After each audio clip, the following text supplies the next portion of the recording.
Nous arrivons ce soir à la fin de l'épître aux Philippiens. Et le texte que nous allons méditer ensemble sera Philippiens 4, versets 4 à 23. Dans ce texte, comme dans beaucoup d'autres, l'apôtre Paul insiste sur le fait que l'Évangile concerne notre être tout entier, que ce soit le domaine de nos pensées ou celui de nos besoins matériels. Philippiens 4, lisons d'abord les versets 4 à 9. Réjouissez-vous toujours dans le Seigneur, je le répète, réjouissez-vous. Que votre douceur soit connue de tous les hommes, le Seigneur est proche. Ne vous inquiétez de rien, mais en toute chose faites connaître vos besoins à Dieu par des prières et des supplications avec des actions de grâce. Et la paix de Dieu, qui surpasse toute intelligence, gardera vos cœurs et vos pensées en Jésus-Christ. Au reste, frères, que tout ce qui est vrai, tout ce qui est honorable, tout ce qui est juste, tout ce qui est pur, tout ce qui est aimable, tout ce qui mérite l'approbation, ce qui est vertueux et digne de louange, soit l'objet de vos pensées.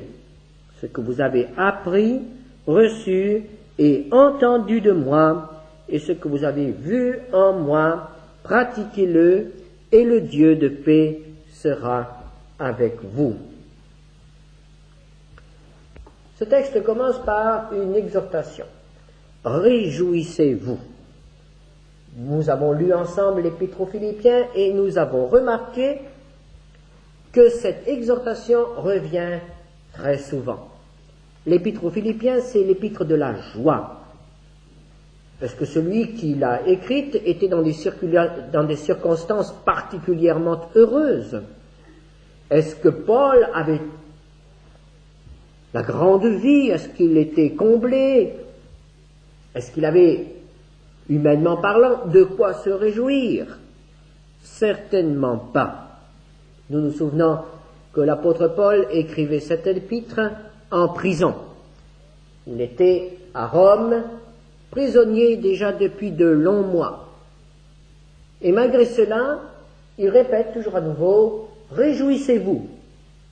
Et il ne le dit pas seulement à ses lecteurs, mais il le dit à lui-même. Et il se réjouit lui-même.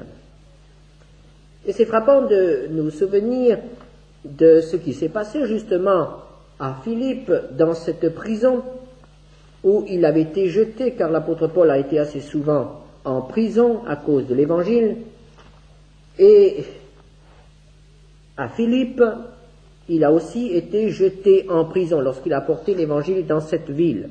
Et nous lisons dans Actes 16, verset 25, « Vers le milieu de la nuit, Paul et Silas priaient et chantaient les louanges de Dieu et les prisonniers les entendaient. » L'apôtre Paul, dans sa prison, le dos meurtri par les coups de fouet qu'il avait reçus, chantait les louanges de Dieu. Pourquoi l'apôtre Paul rappelle-t-il toujours à nouveau que nous avons à nous réjouir? Eh bien, parce que la joie, nous pourrions dire que la joie est une source d'énergie et de santé. Pourquoi cela? Parce que tout change quand on est dans la joie. Même le travail devient facile ou plus facile quand on le fait avec joie.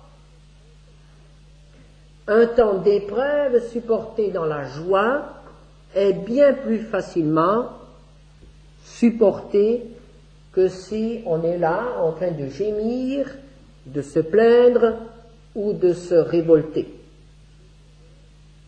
Le chrétien a le grand privilège de posséder une joie surnaturelle qui est provoquée par la présence et l'action du Saint-Esprit en lui.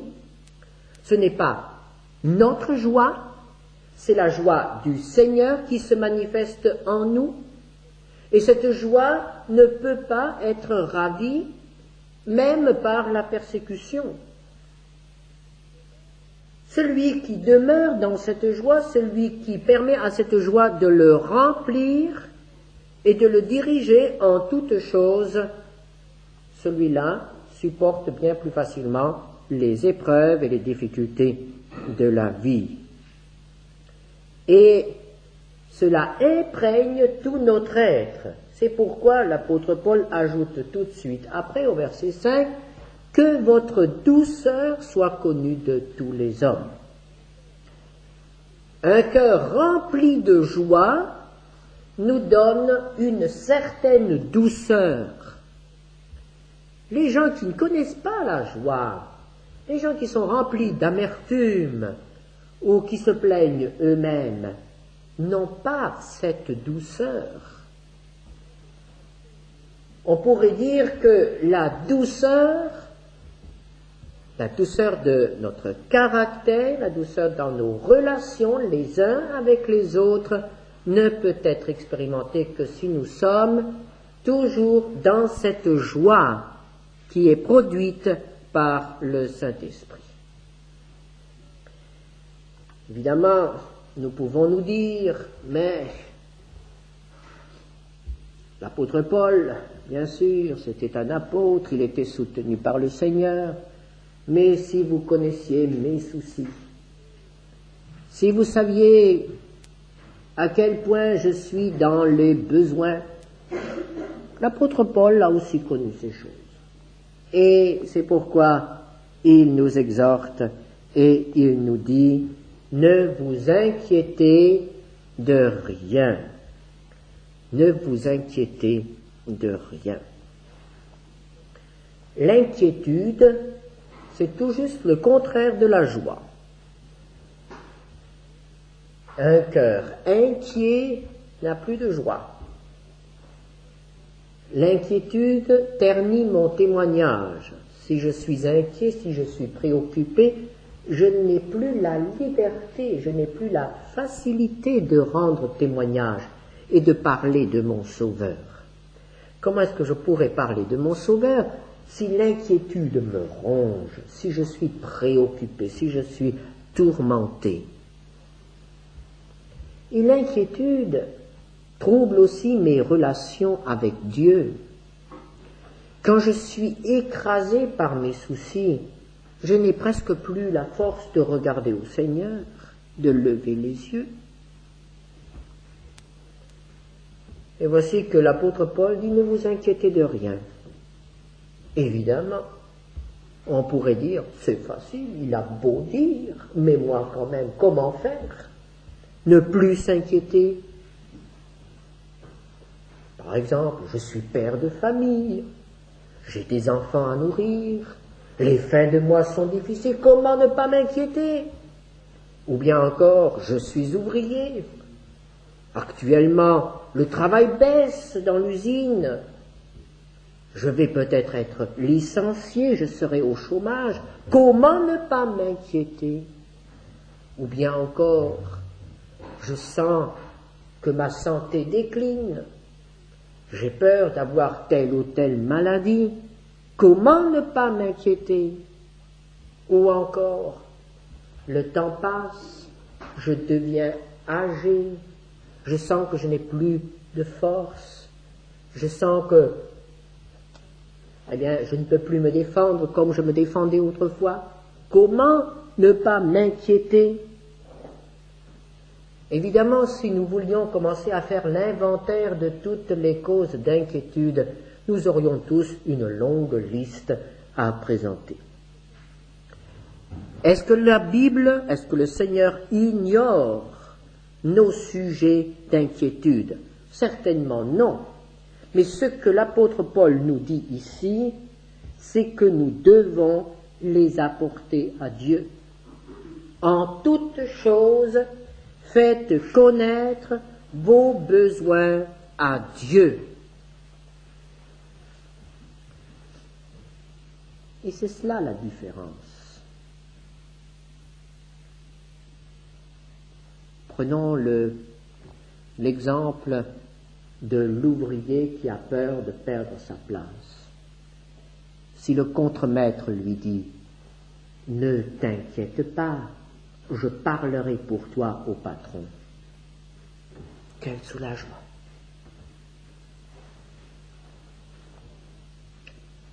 Je pense à la personne qui a certains maux, certains symptômes, et un médecin de ses amis lui dit « T'inquiète pas, c'est pas du tout grave ». Quel soulagement! Et pourtant, le contremaître, le médecin ne sont que des hommes. Et le chrétien a la possibilité de se tourner vers le Dieu Tout-Puissant. Ce Dieu qui a tout créé, ce Dieu qui maintient toutes choses. Et ce Dieu lui dit, raconte un peu ce qui te préoccupe. Dis-moi tes soucis. Et il nous prend un peu comme un père prend son petit garçon ou sa petite fille qui pleure et qui lui dit, mais raconte à papa ce qui ne va pas. Dis donc ce qui ne va pas. Quand l'enfant commence à raconter, le souci est déjà presque ôté. Quand ça sort, et quand quelqu'un écoute, comme on se sent mieux. Et au fond, c'est ce que Dieu nous demande. Il nous dit, mon enfant, qui est en train de te lamenter, qui est en train de pleurer, mais raconte, dis à ton Père ce qui ne va pas, ce qui te pèse, ce qui t'écrase. Dis-moi ce qui te préoccupe. Faites connaître vos besoins à Dieu par des prières et des supplications. Et nous voyons là que Dieu accepte très bien que nous soyons devant lui un petit peu agités, que nous n'arrivons même plus à parler, à prier correctement, mais nous sommes là en train de supplier. Le Seigneur l'accepte. Mais il y a encore autre chose. Avec des actions de grâce. C'est-à-dire que nous devons apprendre non seulement à lui apporter nos soucis et nos besoins, mais nous devons aussi apprendre à lui faire confiance et à croire que puisqu'il nous a entendus, il va se passer quelque chose et mes soucis, mes besoins ont été entendus, ont été vus par mon Père. Apprendre à remercier, même quand je suis écrasé par les soucis, même quand je suis écrasé par certaines préoccupations, apprendre à remercier parce que je me suis adressé à celui qui peut toutes choses et qui m'aime. Quel sera le résultat? La paix de Dieu gardera vos cœurs et vos pensées. La paix de Dieu est accordée à celui qui sait faire connaître au Seigneur ses besoins.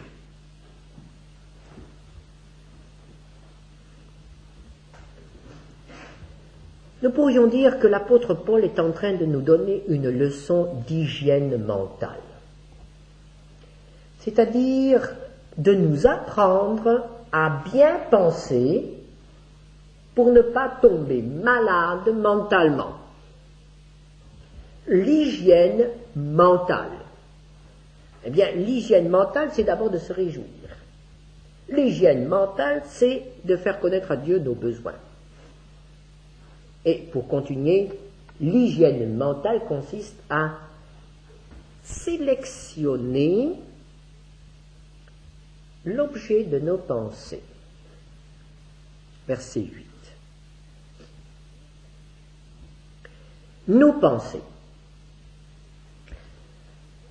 C'est certainement dans le domaine des pensées que le chrétien pêche le plus. Un chrétien qui marche avec le Seigneur ne commet plus de gros péchés. Ou bien c'est une exception. Il ne devrait plus. On apprend à se garder de certaines choses. Mais le gros problème chez l'enfant de Dieu, ce sont les pensées. Que de choses se passent dans le monde des pensées. Et nous n'y faisons pas trop attention, parce que nous savons très bien que personne ne peut lire nos pensées. Alors évidemment, nous pouvons avoir une apparence extrêmement évangélique et pieuse, tout en laissant vagabonder nos pensées.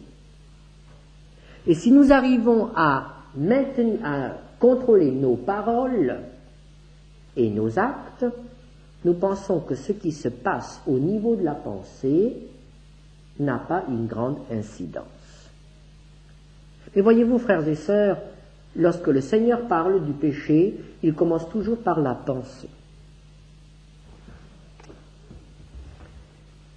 Et le péché se situe au niveau de la pensée d'abord.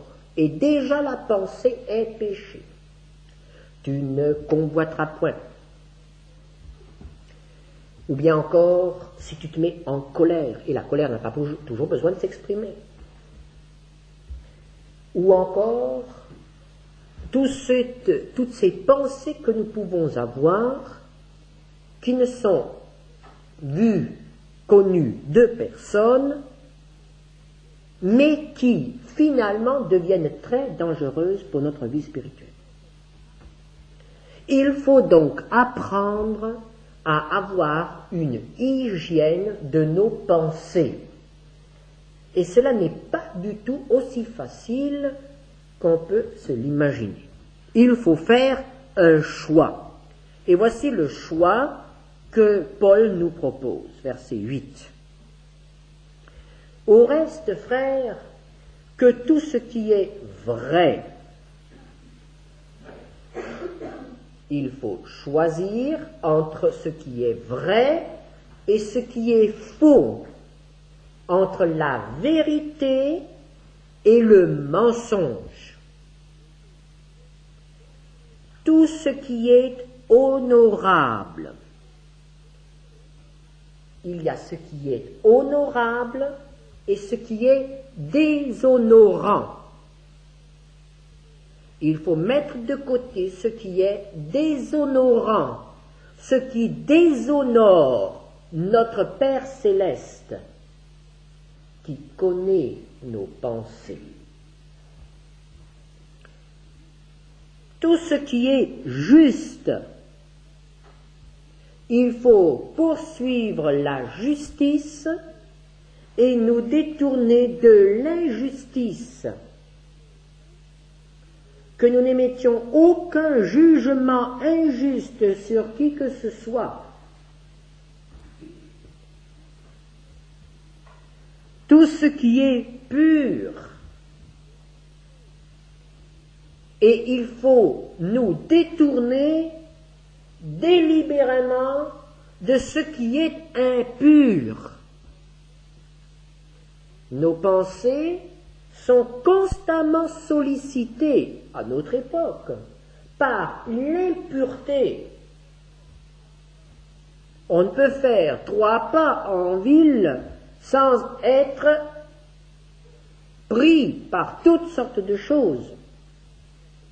Il faut savoir faire un choix et que dans nos pensées, il y ait déjà cette séparation avec tout ce qui est impur, tout ce qui est aimable. Nous devons poursuivre ce qui est aimable et nous détourner de ce qui est haïssable.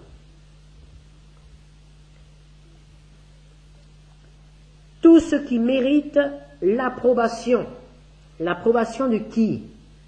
L'approbation de Dieu. Je dois rechercher ce qui est approuvé par Dieu et je dois m'écarter de ce qui est désapprouvé par lui, aussi dans le domaine de mes pensées. ce qui est vertueux.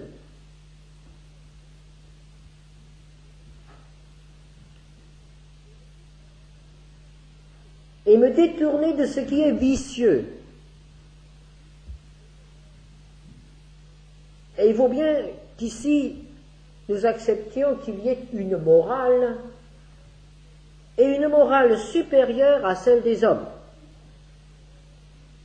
Les hommes modifient la morale. Nous vivons à une époque où la morale est de plus en plus modifiée. Ça devient de l'immoralité et bientôt on n'aura plus de morale du tout.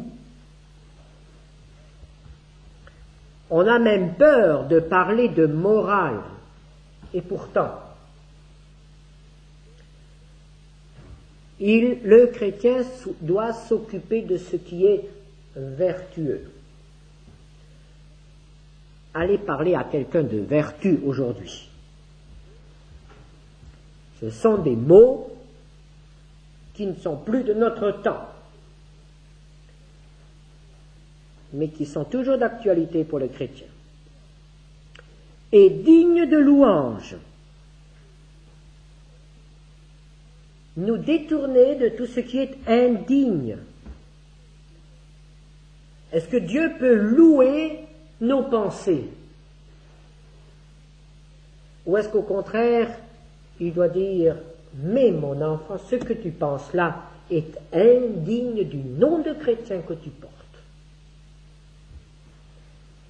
Ce que tu penses là est absolument indigne du Saint-Esprit que tu as reçu. » Et le Seigneur Jésus a dû reprendre ses disciples en leur disant « Vous ne savez pas de quel esprit vous êtes animés. »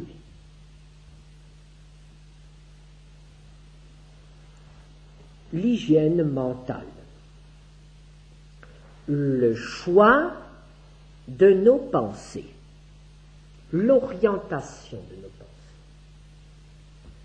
Il y a là tout un monde, il y a là tout un domaine à explorer pour l'enfant de Dieu. Et certainement que pour ceux qui arrivent à progresser dans ce domaine, il y a vraiment un très grand pas en avant dans la sanctification. Car le Seigneur nous dit que nous devons être sanctifiés dans notre être tout entier. Et nos pensées aussi doivent être transformées par l'action, la présence du Saint-Esprit. Alors l'apôtre leur dit, ce que vous avez appris, reçu et entendu de moi, et ce que vous avez vu en moi, pratiquez-le. Et le résultat sera la présence du Dieu de paix. Le Dieu de paix sera avec vous. La paix est pour celui qui apprend à se réjouir, qui apprend à ne pas s'inquiéter et qui apprend à bien penser. Voilà le secret de la paix. Nous poursuivons avec le verset 10. 10 à 20. J'ai éprouvé une grande joie dans le Seigneur de ce que vous avez pu enfin renouveler l'expression de vos sentiments pour moi. Vous y pensiez bien, mais l'occasion vous manquait. Ce n'est pas en vue de mes besoins que je dis cela, car j'ai appris à être content de l'état où je me trouve. Je sais vivre dans l'humiliation et je sais vivre dans l'abondance. En tout et partout, j'ai appris à être rassasié et à avoir faim, à être dans l'abondance et à être dans la disette. Je puis tout par celui qui me fortifie. Cependant, vous avez bien fait de prendre part à ma détresse. Vous le savez vous-même, Philippiens, au commencement de la prédication de l'Évangile, lorsque je partis de la Macédoine, aucune église n'entra en compte avec moi pour ce qu'elle donnait et recevait. Pardon. Vous fûtes les seuls à le faire, car vous m'envoyâtes déjà à Thessalonique et à 2 reprises de quoi pourvoir à mes besoins. Ce n'est pas que je recherche les dons, mais je recherche le fruit qui abonde pour votre compte. J'ai tout reçu, et je suis dans l'abondance. J'ai été comblé de bien en recevant par Épaphrodite ce qui vient de vous comme un parfum de bonne odeur, un sacrifice que Dieu accepte et qui lui est agréable. Et mon Dieu pourvoira tous vos besoins selon sa richesse avec gloire en Jésus-Christ. À notre Dieu et Père soit la gloire au siècle des siècles. Amen. Nous abordons là un autre problème. L'Église de Philippe a envoyé un don à l'apôtre. Elle a chargé un de ses membres, Épaphrodite, d'apporter ce don jusqu'à Rome, dans la maison où Paul était en résidence surveillée. Et le but de l'épître était aussi en quelque sorte de dire merci. Car évidemment, ce don des Philippiens était pour Paul une source de joie. Nous abordons là le problème des finances dans l'Église. Et nous voyons que l'apôtre Paul a quelque chose à dire ici. Et qu'il se réjouit d'une situation qui existe à Philippe et qui, semble-t-il, n'existait pas tellement ailleurs. L'apôtre Paul nous dit ici que l'Église de Philippe a, dès le commencement, informé l'apôtre Paul de ce qu'elle donnait et de ce qu'elle recevait. Nous voyons que dès le commencement, lorsque l'apôtre Paul apportait l'évangile dans une ville et qu'une église était formée, il y avait aussi un aspect financier. L'église recevait de ses membres de l'argent et employait cet argent pour faire connaître l'évangile ou pour soutenir les serviteurs de Dieu. Et ce qui est réjouissant pour Paul ici, c'est que cette église de Philippe n'est pas tout simplement restée autonome en n'informant absolument pas l'apôtre de ce qui se passait, mais a tenu à garder un contact avec l'apôtre Paul et même à le soutenir financièrement.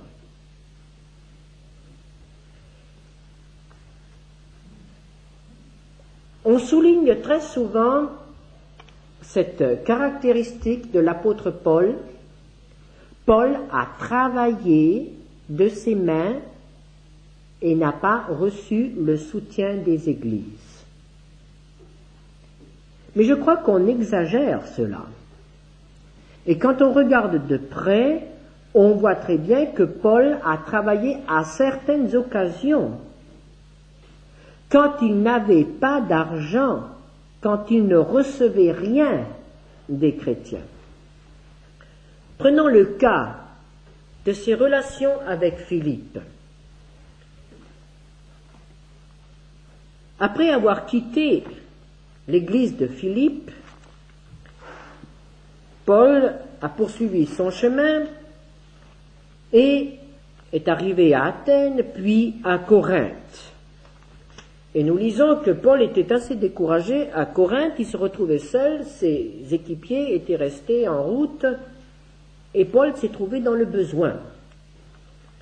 Alors vous savez qu'il s'est mis au travail et est allé chez Aquilas et Priscille pour faire des tentes, pour travailler.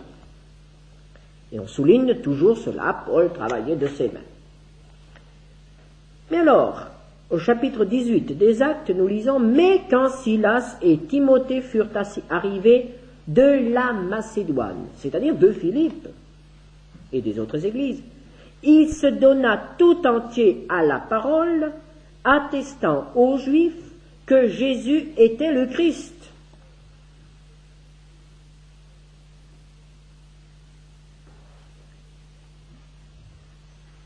Pourquoi a-t-il pu quitter son travail? Parce que ses équipiers lui ont apporté les dons de l'Église, des églises de Macédoine. Au verset 16 de l'Épître aux Philippiens, « Vous fûtes les seuls à le faire, car vous m'envoyâtes déjà à Thessalonique et à 2 reprises de quoi pourvoir à mes besoins. » Et l'apôtre Paul écrit aux Corinthiens, dans 2 Corinthiens chapitre 11, versets 8 et 9, « J'ai dépouillé d'autres églises en recevant d'elles un salaire pour vous servir. Et lorsque j'étais chez vous et que je me suis trouvé dans le besoin, je n'ai été à charge à personne. » Pourquoi? Parce qu'il a travaillé. Et après, « Car les frères venus de Macédoine ont pourvu à ce qui me manquait. En toutes choses, je me suis gardé de vous être à charge et je m'en garderai. » Et nous voyons que c'est une attitude propre à Paul quand il s'est trouvé dans l'église de Corinthe. Pourquoi cela, nous n'en savons trop rien, mais il semble bien que les Corinthiens étaient un peu durs à ouvrir leur porte-monnaie. Alors, nous voyons ici que Paul a reçu un salaire, je ne pense pas que c'était un salaire fixe, mais a reçu les dons de la part d'autres églises et notamment des Philippiens pour pouvoir continuer son travail d'évangélisation en Grèce, à Corinthe et ailleurs.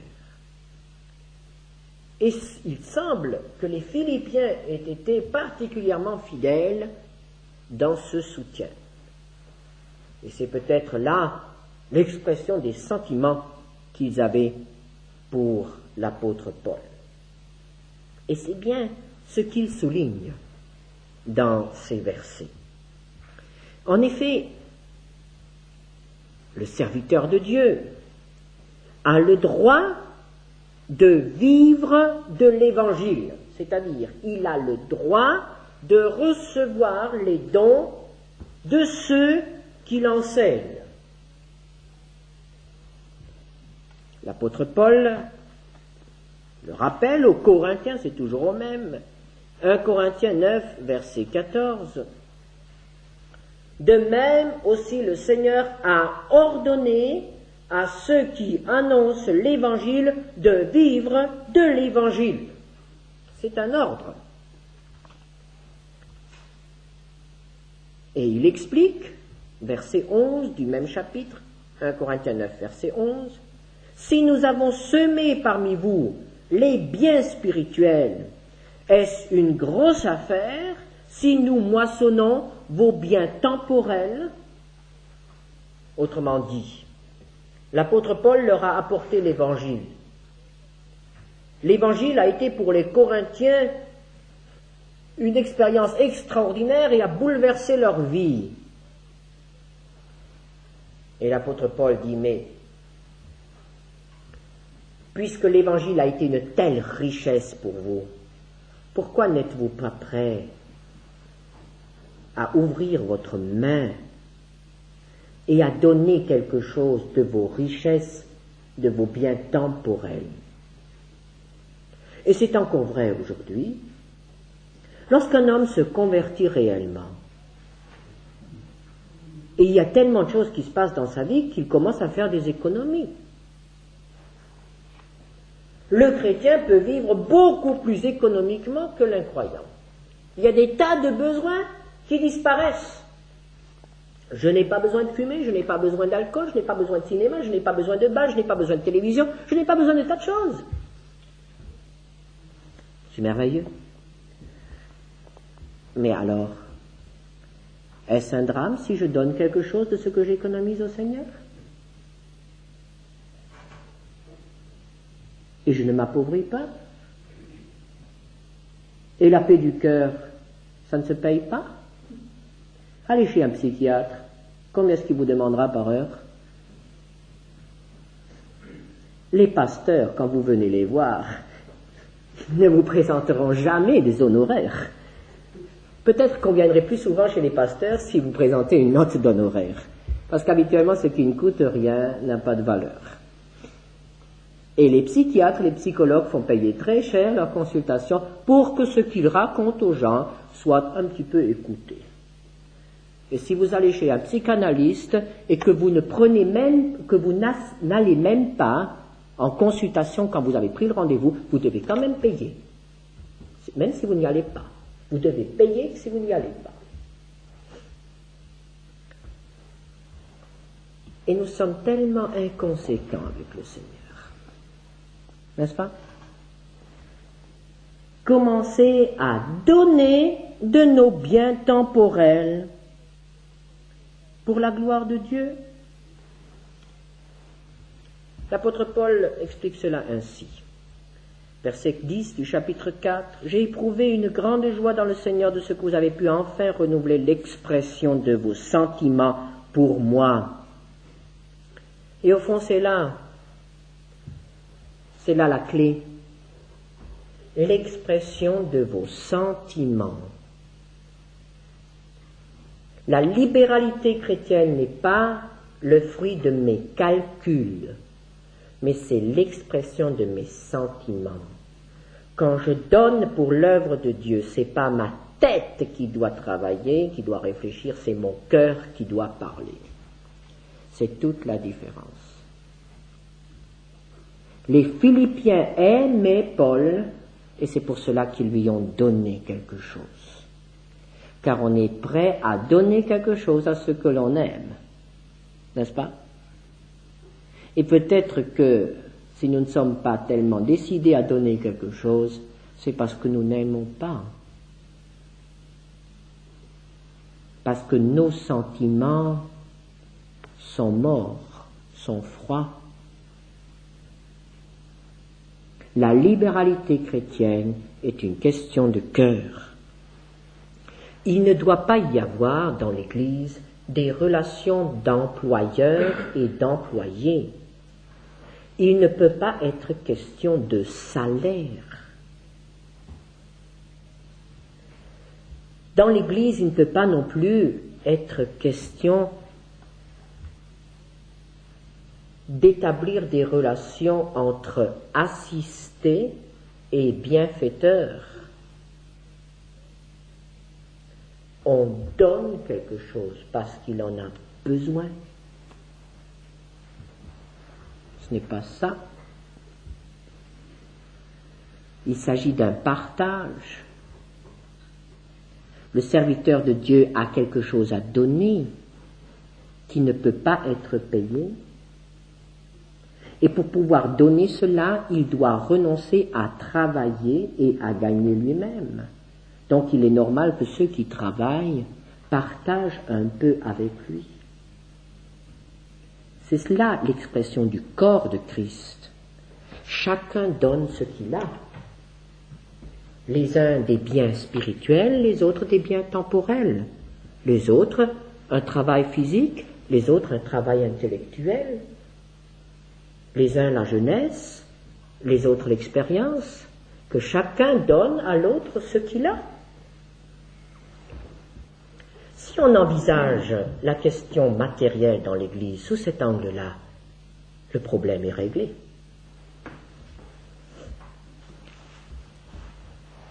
L'apôtre Paul veut être tout à fait clair.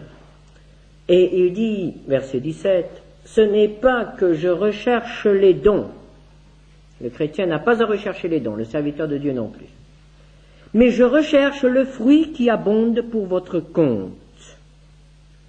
J'ai tout reçu et je suis dans l'abondance, j'ai été comblé de biens en recevant par Épaphrodite ce qui vient de vous, comme un parfum de bonne odeur. » On dit, le proverbe dit, l'argent n'a pas d'odeur. Mais si je donne avec amour, pour Dieu, mon don aura une bonne odeur. Alors nous avons là le secret pour donner une bonne odeur à ce qui n'a pas d'odeur. Un sacrifice agréable que Dieu accepte. Verset 18. Où en sommes-nous dans ce domaine? Il s'agit là aussi d'hygiène mentale. Et toujours, pour rester dans le domaine de l'hygiène mentale, examinons maintenant l'attitude de Paul à l'égard des biens matériels. Car là aussi, nous avons beaucoup à apprendre. Est-ce que Paul dépendait tellement des dons des chrétiens? Il en dépendait matériellement, oui, mais spirituellement, intérieurement, est-ce qu'il en dépendait? Est-ce que sa joie baissait lorsque les chrétiens ne lui donnaient rien ou peu? Écoutons ce qu'il dit. Verset 11. Ce n'est pas en vue de mes besoins que je dis cela, car j'ai appris à être content de l'état où je me trouve. Verset 12. J'ai appris à être rassasié et à avoir faim, à être dans l'abondance et à être dans la disette. Ceci ne nous est pas naturel, nous devons l'apprendre. Paul a dû apprendre à être content de l'état dans lequel il se trouvait. Et d'après ce qu'il écrit, nous comprenons que parfois il avait beaucoup d'argent et parfois il n'en avait pas du tout. Mais quand il n'en avait pas, il n'en faisait pas un drame. Et quand il en avait beaucoup, il n'avait pas de complexe.